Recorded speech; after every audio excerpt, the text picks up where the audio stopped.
La mise en place des organes de base de la force montante congolaise à Pointe-Noire se déroule comme prévu. Dimanche 29 septembre 2024, nous avons parcouru quelques arrondissements avec nos caméras pour observer de près cette opération lancée le 21 septembre dernier. Fruit d'un travail minutieux de la délégation nationale soutenue par la Fédération PCT Pointe-Noire et ses comités d'arrondissement, la structuration des sections FMC aujourd'hui a concerné le premier arrondissement de Mumba.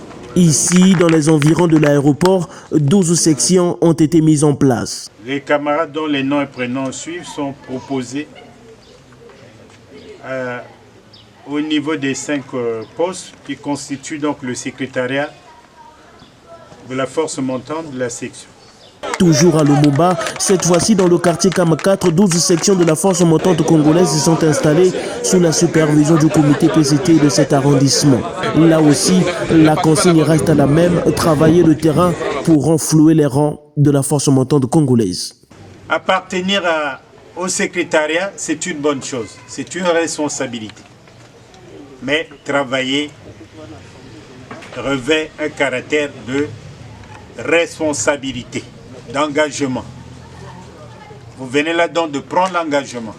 Vous venez là de prendre la responsabilité de conduire les destinées de la force montante dans vos sections respectives. Vous aurez donc principalement, comme je l'avais déjà annoncé, mission de faire venir dans vos rangs les camarades jeunes qui sont dans vos quartiers, qui hésitent encore de venir à la force montante.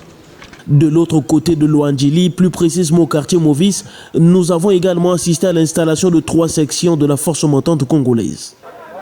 Et de lire les camarades membres des sections de la force montante congolaise, le bras juvénile du Parti congolais du travail, du comité de Luandjili, particulièrement la section 408A, la section 408C et la section 408D.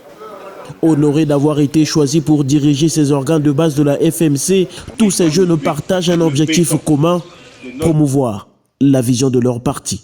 C'est d'abord, premièrement, un sentiment de responsabilité, parce que ce n'est pas une chose facile à gérer ou à faire. C'est une responsabilité que de pouvoir être celui qui va désormais transmettre les idéaux du parti, celui qui va transmettre la vision du président Denis Sassou Nguesso auprès de la jeunesse dans cette section qui est la section 104 de l'arrondissement Lumumba.